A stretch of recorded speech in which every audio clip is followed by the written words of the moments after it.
میں 12 ربیع الاول کو مانتا ہوں لیکن مناتا نہیں، اس لیے کہ میرے نبی 12 کو پیدا نہیں ہوئے۔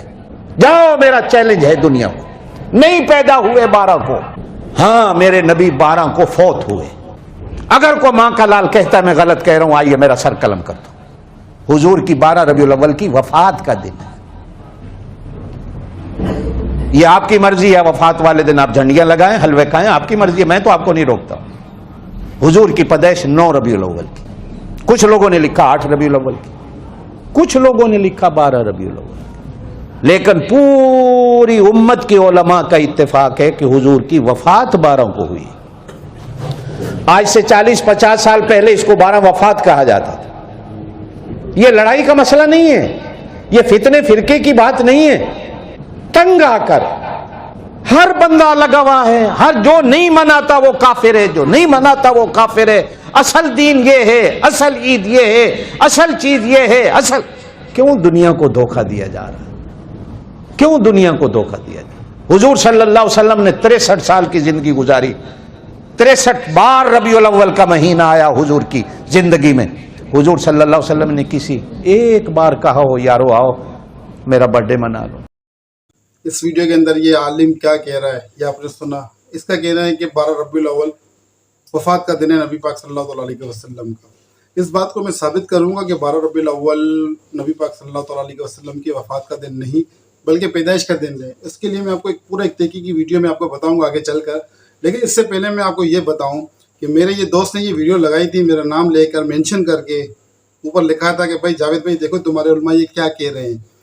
تو میں اس بھائی کو یہ جواب دینا چاہوں گا کہ جس کو آپ کہہ رہے ہو کہ یہ ہمارے علماء، تو بھائی معذرت کے ساتھ یہ ہمارا علماء کرام نہیں ہے۔ اس کا نام ہے مولانا قاری طیب قاسمی نقشبندی۔ اچھا، یہ نقشبندی کی وجہ سے یہ کہہ رہا ہے کہ یہ ہمارا علماء کرام ہے، یہ ہمارا علماء کرام نہیں ہے۔ یہ اس نے اپنے نام کے ساتھ نقشبندی لگایا ہوا ہے، اس نے اپنے نام کے ساتھ قاسمی بھی لگایا ہوا ہے، اور اصل میں یہ دیوبندی ہے۔ قاسم نانوتوی کی نسبت سے اس نے اپنے نام کے ساتھ قاسمی لگایا ہوا ہے۔ یہ تو ہو گئی ایک بات، یہ ہمارا علماء کرام تو نہیں ہے، یہ بات تو واضح ہے، ٹھیک ہے۔ جو اس نے باتیں کی اب ہم بات کریں گے، اس کا میں جواب آپ کو دیتا ہوں۔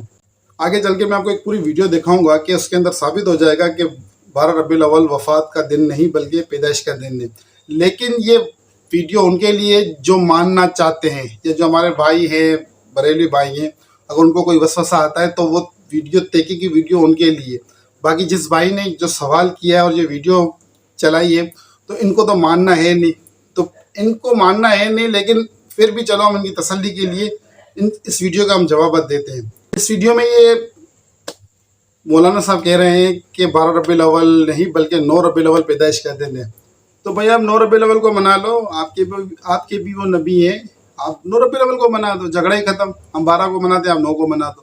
لیکن بات یہ نہیں ہے، ان کو منانا نہیں ہے، ان کو 12 ربیع الاول منانا نہیں ہے، لیکن صرف اعتراض کرنا ہے۔ یہ کسی حال میں بھی خوش نہیں ہوں گے۔ تو اگر 12 ربیع الاول نہیں ہے، 9 ربیع الاول ہے، تو آپ 9 ربیع الاول کو بنا لو۔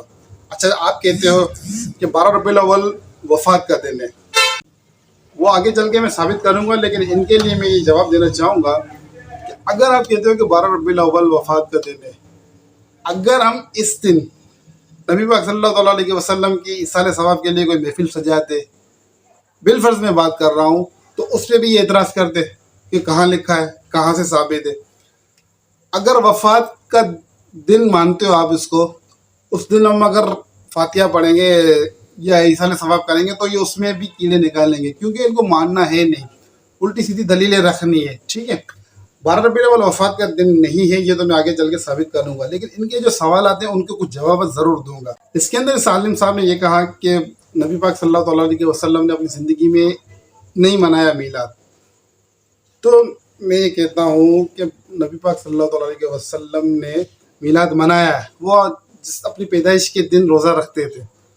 اگرچہ طریقہ کار دوسرا تھا، آپ یہ کہہ سکتے ہو کہ ابھی جو طریقہ رائج ہے وہ طریقہ اس دور میں نہیں تھا، اگر آپ یہ کہنا چاہتے ہو تو اس حساب سے اگر دیکھا جائے تو پھر بہت ساری چیزیں جیسے نبی پاک صلی اللہ علیہ وسلم کے دور میں نہیں تھی یا انہوں نے نہیں کی لیکن ابھی ہو رہی ہے۔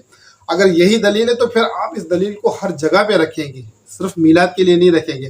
سب سے پہلے یہ دلیل آتی ہے غلاف کعبہ کے اوپر، کیا نبی پاک صلی اللہ علیہ وسلم نے یا صحابہ کرام نے کعبے پر غلاف لگایا تھا؟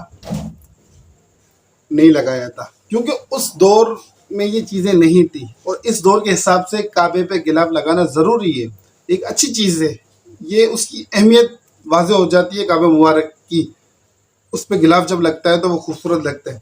تو اب ہم یہاں پہ دلیل رکھ دیں کہ بھائی صحابہ نے تو کیا نہیں، نبی پاک صلی اللہ علیہ وسلم نے تو کیا نہیں، تو پھر ہم کیوں کر رہے ہیں؟ تو یہ تو کوئی دلیل نہیں ہے۔ اگر یہی آپ کی دلیل ہے تو پھر میرا دوسرا سوال یہ ہے کہ نبی پاک صلی اللہ علیہ وسلم اور صحابہ کرام نے اپنے دور میں اذان اسپیکر کے اوپر نہیں دی، تو پھر آپ کیوں دیتے ہو؟ نہیں دو۔ نبی پاک صلی اللہ علیہ وسلم کے حساب سے چلنا ہے، صحابہ کرام کے حساب سے چلنا ہے، تو پھر آپ بھی اسپیکر پہ اذان نہیں دو، کیونکہ نبی پاک صلی اللہ علیہ وسلم نے بھی نہیں دی، آپ بھی نہیں دو۔ تیسرا پوائنٹ میرا یہ ہے، مولانا قاسم صاحب جو ہیں ان کا اپنا ایک یوٹیوب چینل ہے، اور وہاں سے یہ ارننگ بھی کرتے ہیں، پیسے بھی کماتے ہیں۔ تو میرا یہ سوال ہے کہ نبی پاک صلی اللہ علیہ وسلم کے دور میں صحابہ کرام نے یوٹیوب چینل بنایا تھا، تو پھر آپ نے کیوں بنایا ہے؟ اگر یہی دلیل رکھنی ہے، پھر آپ یہ ایک دلیل خالی میلاد کے اوپر ہی نہ لگاؤ نا، پھر یہ دلیل ہر جگہ پہ رکھو، پھر آپ اپنا یوٹیوب چینل بھی نہ بناؤ، کیونکہ صحابہ کرام نے یہ نہیں کیا۔ نبی پاک صلی اللہ علیہ وسلم اور صحابہ کرام نے جہاد کیا تلواروں کے ساتھ، لیکن وہ اس دور کے حساب سے تلواریں تھیں، اس لیے تلواروں کے ساتھ کیا گیا۔ اب یہ دور بدل گیا ہے، اب اگر جنگ شروع ہوتی ہے، مسلمانوں کی جنگ کفار کے ساتھ ہوتی ہے، جہاد ہوتا ہے، تو پھر وہ پستولوں کے ساتھ اور بھاری ہتھیاروں کے ساتھ جنگ ہوگی، وہ تلواروں کے ساتھ نہیں ہوگی، وہ پرانے دور کے حساب سے جنگ نہیں چلے گی، کیونکہ دور بدل گیا ہے، تو اب جنگ بھی اس کے حساب سے چلے گی۔ اگر آپ یہی دلیل رکھتے ہو تو پھر آپ جہاد پہ بھی جاؤ، کیونکہ صحابہ کرام نے جہاد کیا ہے، اور وہ تلواریں لے کر نکلو آپ بھی، پھر آپ گھوڑوں کے اوپر جاؤ، پھر آپ حج پہ کیوں جاتے ہو ہوائی جہاز کے اندر، پھر آپ گھوڑوں کے اوپر جاؤ۔ اگر یہی دلیل رکھنی، یہ ایک دلیل آپ صرف میلاد کے اوپر لگا دو، ایسا تو نہیں چلے گا، پھر اس دلیل کو ہر جگہ پہ لگانا پڑے گا۔ ایک اور میرا سوال یہ ہے کہ نبی پاک صلی اللہ علیہ وسلم کے دور میں صحابہ کرام غلام بھی رکھتے تھے اور کنیزیں بھی رکھتے تھے، تو آپ بھی رکھ لو، پھر رکھ کے بتا دو آپ مجھے، اس دور کے اندر غلام اور کنیزیں رکھ کے بتا دو، پتہ چل جائے گا آپ کو، کیونکہ صحابہ کرام نے تو کیا ہے نا۔ اگر یہی دلیل ہے تو پھر آپ بھی کرو، لیکن آپ نہیں کر سکتے، اب قوانین بن گئے، اب قانون بدل گئے، کیونکہ وہ الگ دور تھا، یہ الگ دور ہے۔ اب جو معاملات چل رہے ہیں تو اس دور کے حساب سے چل رہے ہیں، اور ہم کو اب اس دور کے حساب سے ہی چلنا پڑے گا۔ اب ہم آتے ہیں کہ چراغاہ، نیاز بانٹنا اور جلوس نکالنا، تو یہ صحابہ کرام نے نہیں کیا، تو یہ دور بدل گیا ہے۔ یہ اس دور کے حساب سے جو لوگ اپنے بچوں کی جس طریقے سے خوشی مناتے ہیں، جس طریقے سے وہ اپنے کسی ایونٹ کو سیلیبریٹ کرتے ہیں دور کے حساب سے، تو ہم بھی اسی طریقے سے سیلیبریٹ کریں گے نا۔ اب ایسے تو نہیں ہے نا کہ ہم آپ بولیں گے پرانے طریقے سے ہم نبی پاک صلی اللہ علیہ وسلم کی جشن ولادت منائیں، دور کے حساب سے ہم ہر چیز چلتی ہے، تو یہ جشن ولادت بھی اس حساب سے ہی چلتی ہے۔ آگے چل کر دور کس طریقے کا آئے گا، کیا ٹیکنالوجی آئے گی، تو اس کے اندر اس طریقے سے اضافہ بھی ہوتا جائے گا۔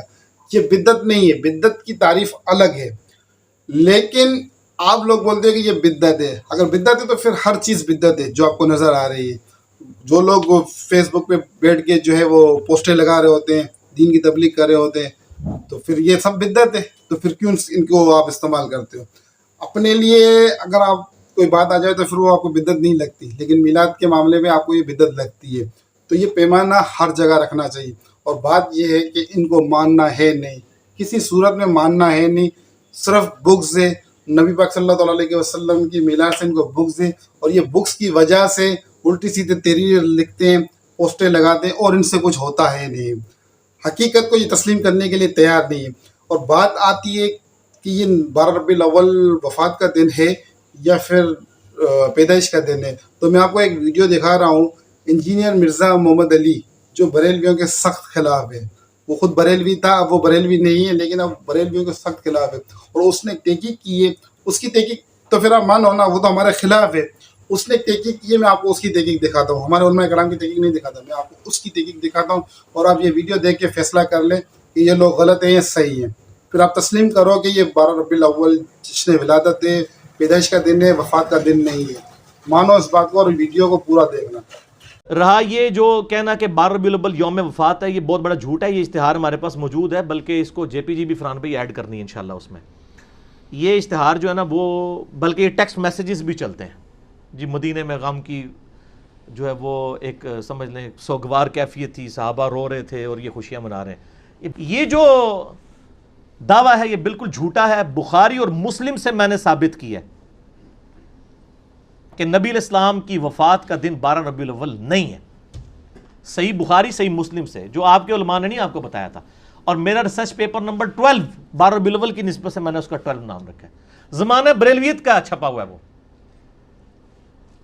2001 کے اندر اس وقت کا پرنٹڈ ہے. وہ ہماری ویب سائٹ کے اوپر رکھا ہوا ہے, ہم اس کا جے پی جی بھی اس میں ایڈ کر دیں گے, جس میں میں نے ثابت کیا تھا بخاری اور مسلم سے کہ نبی علیہ السلام کی وفات کا دن 12 ربیع الاول ہے ہی نہیں ہے. اگر آپ یہ مانیں گے تو بخاری مسلم کا انکار ہوگا. پہلا سوال تو ان سے کریں کہ یہ یوم وفات جو آپ کہہ رہے ہیں دنیا کی کس حدیث کی کتاب میں لکھا ہوا ہے؟ ہم نے تو پیدائش ثابت کر دی دلائل النبوہ سے, یہ وفات ثابت کریں کسی تاریخ کی کتاب سے لے کے جو اوتھینٹک ہو. کوئی نہیں ہے. اے سن سنا کے سنی ٹنی, پڑھ پڑھا کے سنی بنو, علمی کتابی بنو. 9 ذوالحجہ کب آئی؟ جمعے کے دن. یہ آپ نے یاد رکھنی ہے. اب دوسری حدیث, بخاری اور مسلم دونوں میں حدیث ہے, بڑی مشہور حدیث ہے. انس بن مالک کہتے ہیں کہ منڈے پیر کا دن تھا, ہم لوگ فجر کی نماز حضرت ابو بکر کے پیچھے پڑھ رہے تھے. آپ علیہ السلام نے اس نماز کے دوران حجرے کا پردہ ہٹایا تو ہلکی سی آواز آئی, یعنی وہ کھجور کی چھال کا تھا, مسجد نبوی میں لیفٹ سائڈ پہ تھا. یہ بخاری مسلم دونوں میں حدیث ہے. اس میں پتہ چلا کہ نبی علیہ السلام کی وفات کب ہوئی؟ منڈے میں. اور دلائل النبوہ میں اور باقی ساری حدیث کی کتابوں میں ہے کہ ربیع الاول کے مہینے میں ہوئی. یہ بھی ثابت ہو گیا. وہاں سے آپ کو ذوالحجہ کا مہینہ 10 ہجری میں جمعے کا دن بھی پتہ چل گیا. یہاں سے آپ کو پیر کا دن پتہ چلا لیکن تاریخ نہیں پتہ چلی, مہینہ پتہ چل گیا. اب اس کے دوران کیا ہے؟ 4 پاسبلٹیز بنیں گی کیونکہ 3 مہینے آ رہے ہیں. ذوالحجہ, اس کے بعد کیا آتا ہے؟ محرم, پھر ربیع الاول. 11 ہجری میں آپ کی وفات ہوگی. ان 3 مہینوں کو آپ تینوں کو 30 کا رکھ کے دیکھ لیں, حالانکہ 3 کٹھے 30 کے نہیں ہوتے, تینوں کو 29 کا رکھ کے دیکھ لیں. 2 29 1 30, 2 30 1 29, 4 ہی کمبینیشن بنتے ہیں. چاروں کمبینیشنز میں پیر کا دن 12 ربیع الاول کو آتا ہی نہیں ہے. گنے نا, یعنی 9 ذوالحجہ کو ہوا جمعہ, 10 کو کیا ہوا؟ ہفتہ, 11 ذوالحجہ اتوار, اس طرح گنتے جائیں. ذوالحجہ کو آپ 29 کا رکھ لیں, اگلے بھی 2 29 کے رکھ لیں. ذوالحجہ کو 29, اگلے 2 30, تینوں کو 30, 2 29 1 30, 2 30 1 29, چاروں پاسبلٹیز بنائیں. آپ جب ربیع الاول میں پہنچیں گے نا تو ربیع الاول میں کوئی بھی بنڈے 12 ربیع الاول کو نہیں آ رہا ہوگا. تو اس کا مطلب ہے کہ آپ کی 12 ربیع الاول کو ڈیتھ نہیں ہوئی. اچھا, شیخ زبیر لذیذ صاحب سے میری بات ہوئی نا ریورٹ ہونے کے بعد, میں کہا شیخ صاحب آپ کے پاس بھی آیا تھا یہ ریسرچ پیپر؟ کہتے جی مجھے اہل حدیثوں نے بھیجا تھا, اس کا جواب لکھیں. کہنا جی میں پڑھا تھا میں ٹھاپ کے رکھ دیتا, مجھے پتا جواب ہی کوئی نہیں ہے. لیکن انہوں نے ایک ایمانداری کی, انہوں نے فضائل درود والی جو کتاب لکھی ہے نا اس میں نبی علیہ السلام کی سیرت لکھی ہے, اور اینڈ پہ لکھا ہے کہ آپ کی وفات ربیع الاول کے مہینے میں سوموار کے دن ہوئی. 12 ربیع الاول نہیں لکھا, لیکن باقی سارے اہل حدیث ضد میں جان بوجھ کے 12 ربیع الاول لکھتے ہیں. دیوبند